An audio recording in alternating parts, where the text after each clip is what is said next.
여러분 안녕하세요. 좋은 아침입니다. 잘 주무셨어요? 저는 어제 여기 집회에 와서 되게 깜짝 놀랐던 것 중에 하나가 각 교회에 계신 분들이 또 우리 성도님들 댁에 이렇게 흩어져서 같이 하룻밤을 묵고 오신다는 이야기가 얼마나 마음이 되게 따뜻하게 느껴지는지 이 온 교회가 다 하나의 교회인 것 같은 그런 느낌이 들었습니다. 어제는 제가 이 샬롯 미시간 출발할 때는 거기는 이제 날이 되게 춥고 우중충하고 비가 내렸어요. 근데 어제 여기 샬롯에 오니까 정말 푸른 하늘 맞이하면서 되게 따뜻하게 보냈는데 또 오늘 이 안식일 아침에는 또 촉촉한 단비를 하나님께서 내려주셨습니다. 이 안식일이 하나님께서 우리에게 태초부터 약속하신 그 귀한 복이 오늘 이 시간을 통하여 우리의 마음을 충분히 적시는 그런 시간이 되었으면 좋겠습니다. 오늘은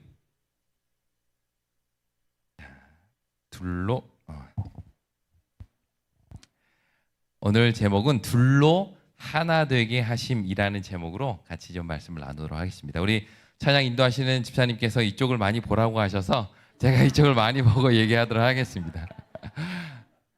자, 여러분 우리말에 사이라는 표현이 있죠. 사이.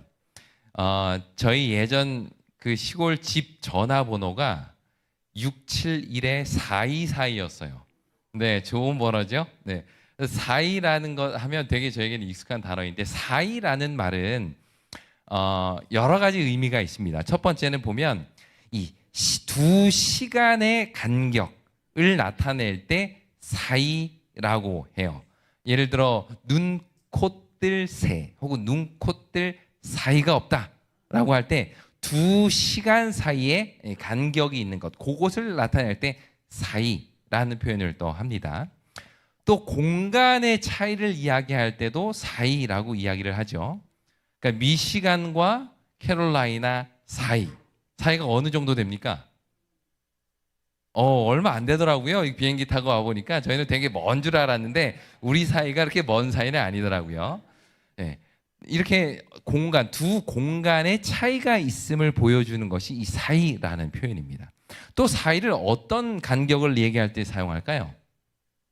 맞습니다. 사람들과의 관계에서의 사이입니다. 예를 들어 부부 사이, 연인 사이, 친구 사이라는 이럴 때 사이라는 표현을 쓰죠. 그런 의미에서 이 사이는 시간이든 공간이든 관계든 간에 뭐가 있다는 걸 전제하는 거예요. 둘 사이에 거리가 있는 거예요. 거리가. 그러니까 너와 내가 하나가 아니라 어느 정도 거리가 있을 때 그 거리 공간을 사이라고 이야기를 합니다. 그런데 우리가 살다 보면 대부분의 이 관계에서의 문제는 어디에서 생겨나요? 이 사이에서 생겨나요. 너와 나와의 있는 이 간격, 여기에서 대부분 오해가 생기고 원망이 생기고 불평이 생기더라고요. 이것이 오늘 우리가 다 안고 살아가는 삶의 대부분의 문제의 뿌리입니다. 그렇다면 우리가 이러한 사이, 너와 나와의 이 간격, 이것을 과연 어떤 마음으로 대해야 될까라는 것을 오늘 예수님의 이야기를 통해서 함께 좀 살펴보도록 하겠습니다. 오늘은 누가복음 17장에 있는 말씀으로 같이 좀 나눠보려고 하는데요. 누가복음 17장에 보시면 예수님께서 이 두 종류의 사이에 서 계시는 것을 이렇게 보게 돼요. 자, 첫 번째는 누가복음 17장 11절 말씀입니다. 예수께서 예루살렘으로 가실 때에 어디와 어디 사이로 가셨대요? 사마리아와 갈릴리 사이로 지나가시다가 이렇게 이 내용이 시작이 됩니다. 자, 이날 예수님께서 예루살렘으로 이제 출발해서 가셨어요. 그러니까 내려가는 길이죠. 그런데 어디를 지나가셨는가 하면 갈릴리랑 사마리아와 갈릴리 그 사이를 지나갔다라고 성경은 기록을 하고 있습니다. 제가 잠깐 지도를 좀 보여드려 볼게요. 지도가 좀 너무 작아 보이죠? 여기 보시면 여기 노란색으로 되어 있는 지역이 갈릴리 지역입니다. 이 갈릴리 지역은 어떤 지역인가 하면 많은 유대인들이 모여 살았던 그런 곳이에요. 예수님의 제자들이 대부분 어디 출신이에요? 많은 사람들이 갈릴리 어부 출신인 사람들이 많이 있죠. 그래서 이 갈릴리라는 지역은 유대인들이 많이 모여 살 뿐만 아니라 경제 활동이 아주 활발했던 곳이에요. 특히 이제 어업을 통해서 많이 번성했던 곳이 갈릴리입니다. 그러니까 사람들이 이 예루살렘 지역도 많이 모여 살았지만 이 갈릴리 지역에 많은 유대인들이 모여 살았어요. 그리고 거기에 회당을 짓고 종교적인 활동도 아주 충실하게 하는 그런 곳이 갈릴리라는 곳이었습니다. 근데 예수님께서 거기를 출발하셔서 밑에 예루살렘으로 내려오실 때 어디 사이를 지나셨다고요? 여기 초록색으로 되어 있는 곳이 사마리아입니다. 근데 그 사마리아와 갈릴리 사이를 지나가셨대요. 이것은 단순히 어떤 지리적인 정보를 얘기하고 있는 것이 아닙니다. 누가는 의도적으로 예수님께서 이날 유대인들과 사마리아인들 그 사이를 지나가셨다라는 것을 특별히 강조하고 있는 거예요. 우리가 잘 알듯이 사마리아인들에 대한 유대인들의 생각은 어때요? 유대인들은 사마리아인들을 어떻게 보았죠? 아주 천하게 사람 취급도 하지 않았습니다. 이 유대인들과 사마리아인 그 사이는 정말 어마어마하게 먼 사이였어요. 지금 이스라엘에서도 이스라엘과 팔레스타인 사이에서의 전쟁들이 많이 벌어지고 있죠. 아마 그것만큼이나 서로에 대한 불편한 마음이 아주 극심했던 사이가 사마리아와 갈릴리, 사마리아와 유대인들 사이였습니다. 그럼 이들은 왜 이렇게 사이가 벌어졌을까요? 왜 이 사마리아 사람들은 똑같이 이스라엘 사람들이에요. 같은 유대 민족임에도 불구하고 왜 사마리아 사람들이 이렇게 멀어지게 됐을까요? 원래는 다 하나의 나라였다가 다윗이 죽고 솔로몬이 죽은 이후에 이 나라가 둘로 나뉘어졌죠. 남쪽에 있는 나라를 유다, 남방 유다, 이 북쪽에 있는 10개의 지파를 뭐라고 이야기를 해요? 이스라엘, 북방 이스라엘이라고 이야기를 하고 두 나라로 이렇게 나눠지게 됩니다. 그런데 이 북쪽에 있는 나라가 아시리아라는 나라에 의해서 먼저 멸망을 당해요. 먼저 나라가 없어집니다.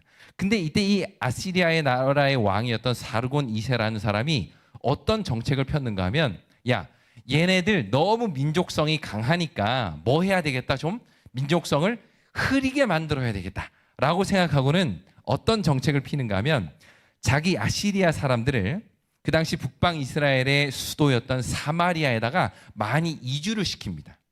그리고 사마리아에 있는 사람들도 많이 잡아다가 아시리아로 이주를 시켜요. 무슨 정책을 편 거예요? 이 혼혈 정책을 편 거예요. 그러니까 피가 섞이도록 만든 것입니다.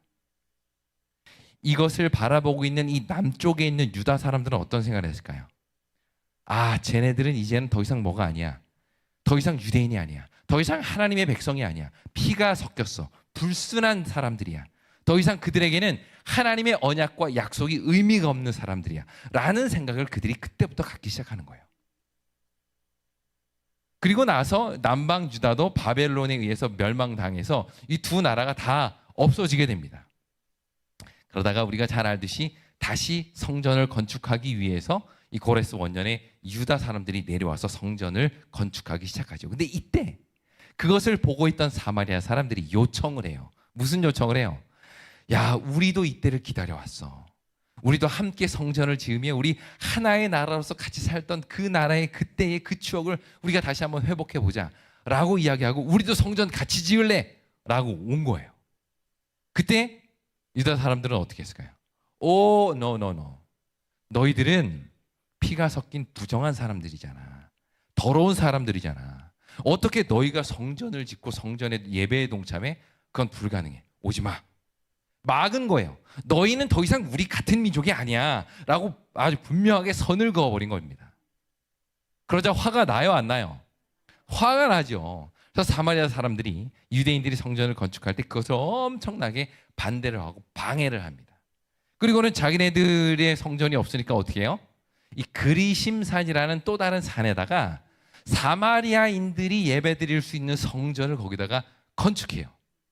그래서 우리가 어제 살펴보았던 요한복음 4장에서 이 사마리아 우물가에서 여인과 예수님이 대화하는 내용이 나오잖아요. 그때 이 여인이 예수님에게 뭐라고 물어봤죠? 예수님, 우리가 어디에서 예배를 드려야 하나님이 받으시죠? 이 질문을 왜 하는 거예요? 사마리아 사람들이 예배를 드리는 장소랑 유대인들이 예배를 드리는 장소랑 달랐다는 거예요. 그래서 여인이 묻습니다. 우리 조상들은 저기 그리심산 여기에서 예배 드려야 된다고 하는데 당신들은 예루살렘에서 예배 드려야 된다고 하는데 어디에서 예배 드리는 게 맞습니까? 라는 질문을 하게 된 이유가 바로 유대인들이 사마리아인들을 받아들이지 않기 때문에 그들이 그럼 뭐 우리가 우리끼리 성전 짓지 뭐 해가지고는 그리심산에다가 그들의 성전을 따로 지었기 때문에. 자, 이제 이 유대 땅에 성전이 몇 개가 된 거예요? 2개가 된 겁니다. 그러니까 유대인들은 또 이거를 받아들일 수가 없는 거예요. 그래서 기원전 168년에 그 하스모니안 왕조의 왕이 어떻게 했는가 하면 이 사마리아 사람들의 성전을 다 부숴뜨렸어요. 다 부셨어요. 그러자 너무나도 화가 난 이 사마리아 사람들은 다시 그 그리심산 중턱에다가 또다시 성전을 짓습니다. 그러니까 이런 서로 간의 갈등이 아주 극심하게 이어져 내려오다가 어디 때까지 온 거예요? 예수님 당시 때까지 내려오게 된 거예요.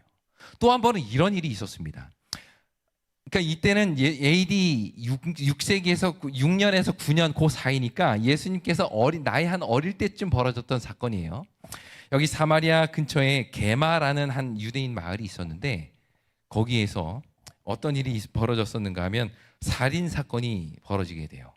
그래서 그거에 대한 보복으로 유대인들이 사마리아 사람들 마을을 습격해가지고 또 사마리아인들을 많이 죽입니다. 그러자 사마리아 사람들이 또 화가 나가지고 어떻게 해요? 그때가 유월절 그 근간이었는데 이 죽은 사람의 뼈, 시체 이걸 가지고 몰래 성전에 들어가서 거기다가 막 다 뿌려놓은 거예요. 성전을 부정하게 만들어서 그들이 유월절을 지키지 못하도록. 이제 이런 일들이 예전부터 시작해서 예수님 당시까지 계속 이어져 내려오고 있었다는 거예요. 그러다 보니까 유대인들과 사마리아인들 사이에서의 그 간격은 이루 말할 수가 없는 그런 간격이었죠. 그런데 이날 누가는 이야기를 합니다. 바로 예수님께서 어디를 지나가셨다고요? 그 갈릴리와 그 사마리아. 이건 단순히 그 땅 사이를 지나갔다는 말 이상으로 그 오랫동안의 적개심 안에서 같은 땅 안에 살면서 같은 하나님을 예배하면서도 서로에 대한 원망과 불평과 그 들끓는 그 분노를 가지고 살아가는 그 두 무리들 사이를 지나가셨다는 거예요. 누가는 지금 그 이야기를 하고 있는 겁니다. 그런데 여기 가만히 보면 여기 예수님께서는 또 하나의 사이에 서 계시는 것을 우리가 보게 돼요. 다음 성경을 보겠습니다. 두 번째 사이는 12절과 13절에 나옵니다. 한 마을에 들어가시니 나병 환자 10명이 예수를 만나 멀리 서서 소리를 높여 이르되 예수 선생님이여 우리를 불쌍히 여기소서 하거늘. 자, 여기 또 하나의 사이가 나와요. 누구와 누구 사이일까요? 여기 보니까 나병 환자 10명이 예수님 앞에 고쳐달라고 나옵니다. 우리가 보통 예수님께 고쳐달라고 나오는 사람들의 모습을 보면 대부분 어디에 나와서 고쳐달라고 이야기를 해요? 예수님의 발 앞에 엎드려 저를 좀 고쳐주십시오. 아니면 우리 자녀를 좀 고쳐주십시오. 라고 부탁을 합니다. 그런데 이날 이 나병 환자 10명은 특이하게도 어디에 서 있어요? 멀리 서 있대요. 나병 환자와 예수님과 함께한 그 무리와의 뭐가 벌어진 거예요? 사이가 있는 거예요. 왜 나병 환자는 예수님과 이렇게 사이를 두었을까요? 모두가 다 예수님과 함께 어떻게 보면 좀 더 가까이 가려고 예수님을 막 밀면서 따라오는 그 상황에서 왜 이들은 사이를 둘 수밖에 없었을까요? 맞습니다. 우리가 잘 알듯이 이 문둥병은 어떤 병이에요? 부정한 병이에요. 그래서 사람들과 뭘 하면 안 돼요? 이 접촉을 하면 안 돼요. 만지거나 만나면 안 되는 겁니다. 혹시라도 그 사람 사이를 지나가게 될 때에는 어떻게 해야 돼요? 부정하다, 부정하다. 나는 부정한 사람이라는 것을 외쳐야 됩니다. 왜요? 이걸 외침으로 인하여 뭘 유지하게 하기 위하여 사이를 벌려야 되거든요. 사이를 가까이 오면 안 되거든요. 그래서 이 여기에 나와 있는 이 나병 환자들은 어떻게든 이 사이를 만들기 위해서 노력해야만 하는 그런 사람이었습니다. 구약 성경에 보면 이 나병 환자들에 대한 아주 분명한 모세의 법이 있는데 거기 이렇게 이야기를 합니다. 병이 있는 날 동안은 늘 부정할 것이라. 그가 부정한즉 혼자 살되 어디에서 살아요? 이스라엘 그 진영 밖에서 살아야 됩니다. 이 말은 뭘 두어야 된다는 거예요? 사이를 두어야 된다는 거예요. 같이 있을 수 없는 겁니다. 가까이 와서는 안 되는 사람들이에요. 근데 이날 예수님께서 바로 이 일반인들과 나병 환자 그 사이에 서 계셨어요. 자, 정리해 보겠습니다. 지금 예수님께서 서 계신 이 자리는 단순히 어떤 지리적인 사이뿐만 아니라 어떤 사이에 서 계셔서 첫 번째, 오랫동안 수백 년의 역사를 인하여 서로에 대한 반목과 불화가 극심했던 유대인들과 사마리아인들 그 사이에 서 계셨어요. 그리고 또 하나, 사람들이 그냥 전염병이라고 오늘날 생각하지만 그냥 단순히 이 당시에는 전염병이라고 할 뿐만 아니라 그들이 문둥병자를 바라보는 가장 핵심되는 그의 눈초리는 이거는 하나님의 저주라고 그들은 생각을 했어요. 뭐가 있기 때문에? 그 사람에게는 죄가 있기 때문에. 보통 죄도 아니고 아주 극심한 죄가 있기 때문에. 그래서 그들은, 유대인들은 뭐라고 이 문둥병을 불렀는가 하면 하나님의 치심 또는 하나님의 손가락이라고 문둥병을 부를 정도로 그 병에 대한 이 멀리함이 아주 극심했던 그런 상황이었습니다. 그런데 이날 예수님께서는 그렇게 거룩하게 스스로를 생각하는 유대인들과 어찌 보면 정말 죄로 인하여 하나님으로부터 심판받았다고 생각하는 그 저주받은 백성 사이에서 예수님께서 서 계신 거예요. 자, 그럼 지금부터 예수님께서 이 두 사이에 서 계셔서 이 사이의 문제를 어떻게 해결하셨는지를 함께 살펴보도록 하겠습니다. 어찌 보면 이것이 오늘 우리가 안고 있는 수많은 삶의 문제, 그 문제에서 우리가 어떤 역할을 해야 하는지를 보여주는 너무나도 중요한 교훈이 될 수 있을 것 같아요. 함께 좀 보도록 하겠습니다. 자, 먼저 예수님께서는 문둥병자와 일반인, 나병 환자와 일반인 사이를 없애셨어요. 여기 보겠습니다. 14절에 보시면 보시고 이르시되 가서 제사장들에게 너희 몸을 보이라 하셨더니 그들이 가다가 어떻게 됐대요? 깨끗함을 받은지라. 예수님께서는 당신의 능력으로 일반인과 나병 환자 사이를 없애셨습니다. 그 사이에 누가 지금 서 있어요? 여기 보면 제사장이 있습니다. 제사장은 어디 있는 사람인가 하면 이 나병 환자와 일반인 사이에서 일반인들 중에 나병에 걸린 사람은 일단 누구한테 가서 검사를 맡아야 돼요? 제사장에 가서 자기 몸을 보이고 이게 문둥병인지 아닌지를 검사를 받고 문둥병자면 진영 밖으로 나가서 평생 혼자 살아야 돼요. 반면에 나병 환자가 자기의 몸이 다 나았어요. 그래서 진영 안으로 들어오려고 해요. 그래도 누구를 만나야 돼요? 제사장에게 가서 자기의 몸을 보이고 검사를 받고 허락을 받아서 오케이, 이제 너는 우리 안으로 들어와도 돼 라는 허락을 받아야 진영 안으로 들어올 수 있습니다. 그래서 예수님께서는 그 경계로 가라고 하신 거예요. 제사장에게 가서 너희의 몸을 보여라. 이 말은 이제는 너희들과 일반인들 간에 있었던 그 사이가 예수 그리스도의 능력으로 뭐하여졌음을, 사라지게 됐음, 없어졌음을 이야기하고 있는 것입니다. 또 하나의 사이를 예수님께서 대하셨는데요. 두 번째는 바로 사마리아와 갈릴리 사이를 어떻게 회복시켰는지를 본문은 우리에게 이렇게 이야기해주고 있습니다.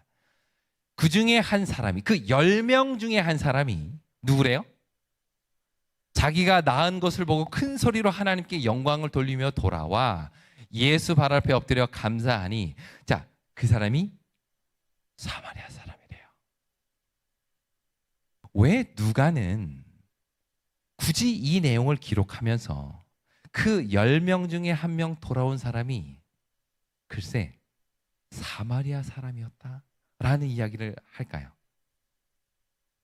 누가는 갈릴리와 사마리아, 그 오랫동안 묵었던 그 원한과 원흉의 그 사이를 지나가셨던 예수님께서 이제는 그 사이를 허무시는 것을 의도적으로 보여주고 있는 것이에요. 이날 사마리아인이 예수님께 앞에 나와서 자기를 구원해 주신 것을 감사하는 이야기를 여기서 지금 보여주고 있는 것입니다. 사실 사마리아인들과, 우리가 잘 알듯이 사마리아인들과 유대인들은 뭘 하지 않아요? 말조차 섞지 않아요. 이 여인, 그때 우물가 여인이 예수님한테 이렇게 이야기를 하잖아요. 예수님이 물을 좀 달라 이렇게 이야기를 하니까, 아니 당신은 유대인이고 나는 사마리아 여자인데 어떻게 나한테 물을 달라 하십니까? 이 말은 뭐예요? 사마리아 사람은 사람 취급도 안 하는 사람이잖아요. 유대인들은 같이 섞이지도 않잖아요. 그런데 이날 이 사마리아인은, 자기의 문둥병이 다 나은 이 사마리아 사람은 예수님 앞에 엎드려서 자신을 고쳐주신 것에 대하여 감사드리는 이야기가 여기 나온다는 겁니다. 이걸 통해서 예수님은 그 오랫동안 캐캐 묵었던 사마리아와 갈릴리 그 사이를 완전히 허무심으로, 봐라, 너희들이 그토록 증오했던 그 문둥병자, 너희들이 그토록 사람 취급하지 않으며 살았던 그 사마리아 사람, 그 사이에서 이 나 예수가 이 사이를 어떻게 메꾸고 회복했는지를 너희들 똑똑히 보고 너희가 그렇게 살아라 라는 것을 실물 교훈으로 이날 보여주신 것이에요. 여러분, 예수님의 사역을 보면 언제나 그분의 사역은 무엇을 없애는 사역이었어요? 사이를 없애는 사역이었습니다. 성경은 우리에게 이렇게 이야기를 하죠. 이사야 59장에 보면 오직 너희 죄악이 어떤 사이를 만들었대요? 너희와 너희 하나님 사이를 내었답니다. 죄가 하나님과 우리의 뭘 만든 거예요? 사이를 만든 거예요. 간격을 만든 겁니다. 둘을 하나 될 수 없게 만든 거예요. 그래서 우리가 누구 앞에 나아갈 수 없게 된 거예요?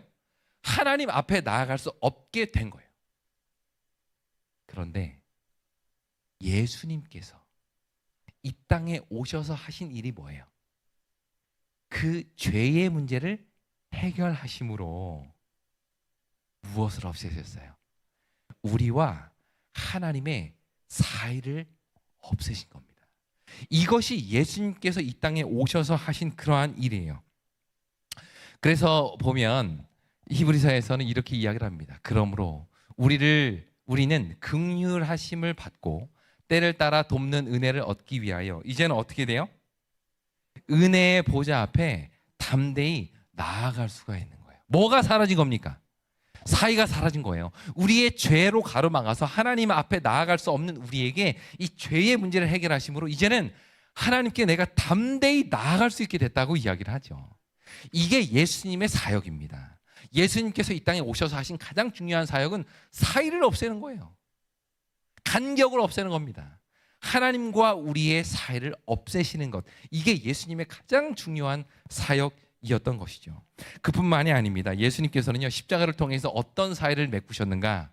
우리 에베소서 2장 14절, 그는 우리의 화평이신지라 둘로 하나를 만드사 원수된 것, 곧 중간에 막힌 담을 자기 육체로, 자기의 십자가 몸으로 허무시고. 자, 여기서 말하는 이 둘은 뭘까요? 에베소서 2장은 유대인과 이방인에 대한 담을 이야기하고 있어요. 하나님으로부터 선택되었던 유대인과 그 밖에, 언약 밖에 있었던 이방인들이 이제는 둘로 하나가 되었다는 거예요. 예수를 통하여 사람과 사람 간에 벌어졌던 그 사이를, 유대인과 이방인 사이에서의 그 사이를 예수님께서 친히 다 허무셨다는 겁니다. 자, 결론은 예수님께서 이 땅에 오셔서 하셨던 사역의 핵심 두 가지는 하나님과 사람 사이의 사이를 없애시고 사람과 사람 사이에서의 사이를 없애심으로 둘을 하나로 만드는 일, 이게 예수님의 가장 중요한 사역이었어요. 그래서 우리가 잘 알듯이 마태복음 22장에서 한 율법사가 묻죠. 예수님, 제일 큰 율법이 뭡니까? 이때 예수님이 이런 얘기를 하셔요. 첫째는 하나님을 사랑하는 것. 이것이 크고 첫째 되는 계명이고, 둘째는 내 이웃을 내 몸과 같이 사랑하라는 것. 자, 이 두 가지 계명을 보세요. 이게 뭐가 없어졌다는 거예요? 하나님과 우리의 사이가 없어지고, 이웃과 나의 사이가 없어지고, 이 사이를 없애어 둘이 하나 되는 것, 이게 뭐래요? 율법의 핵심이랍니다. 정리해 보면 사이를 없애는 것은 예수님께서 이 땅에 오셨던 그분의 사역의 핵심이요, 우리에게 주신 모든 율법의 핵심이 뭐예요? 이 사이를 없애고 하나 되는 것, 이것이 가장 중요한 율법의 핵심이다 라고 이야기하신 거예요. 그렇다면 오늘 우리의 삶은 어떻습니까? 우리는 과연 사이를 없애고 계신가요? 아니면 더 많은 사이와 간격을 만들고 살아가고 있습니까? 세월이 갈수록 교회와 세상의 사이는 점점 더 멀어지는 것 같아요. 세상은 교회를 욕하고 교회는 세상을 멸시합니다. 진보와 보수의 갈등과 사이는 점점 심해지고, 심지어 남자와 여자 사이, 젊은이와 어른들 사이, 미국 같은 경우는 공화당과 민주당 사이, 이 사이가 시간이 갈수록 점점 더 벌어지고 있어요. 부모와 자식 사이, 교회 안에서도 두 집사님 사이, 두 장로님 사이, 목사와 교인들 사이, 어떻습니까? 시간이 갈수록 점점 더 벌어지고 멀어지고 있지는 않느냐는 겁니다.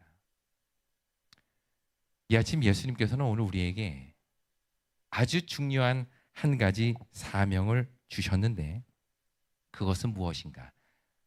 바로 화목하게 하는 직분이에요. 제가 읽어보겠습니다. 모든 것이 하나님께로서 났으며 그가 그리스도로 말미암아 우리를 자기와 화목하게 하시고, 또 우리에게 어떤 직분을 주셨다고요?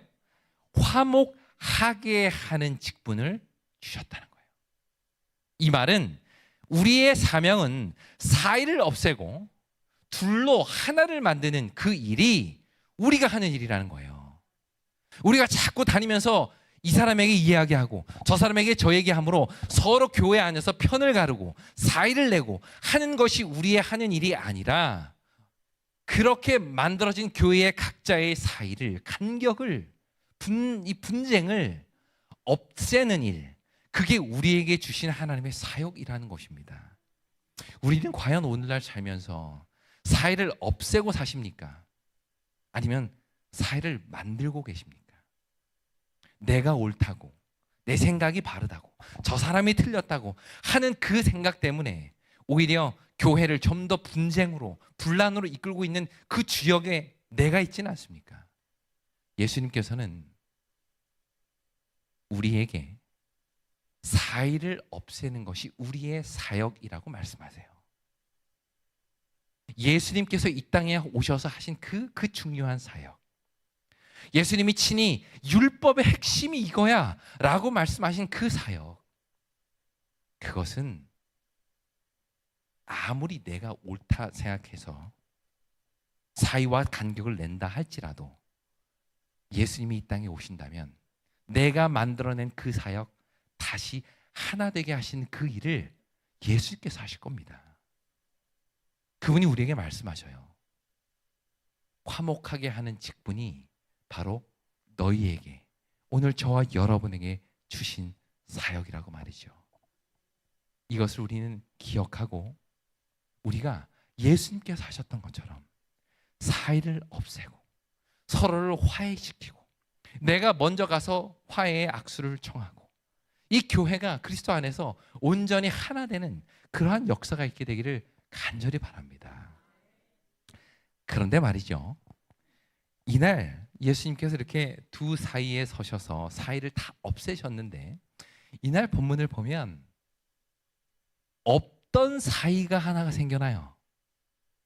본문 말씀을 보겠습니다. 그 중에 한 사람이 자기가 낳은 것을 보고 큰 소리로 하나님께 영광을 돌리며 돌아와 예수의 발 아래 엎드려 감사하니 10사람이 다 깨끗함을 받지 아니하였느냐? 그 9은 어디 있느냐? 자, 예수님 만나서 구원을 경험하기 전에는 이 사람들은 다 같은 무리였어요. 성경 표현에 의하면 나병 환자 몇 명? 10명이라고 하나의 무리였어요. 하나의 무리였어요.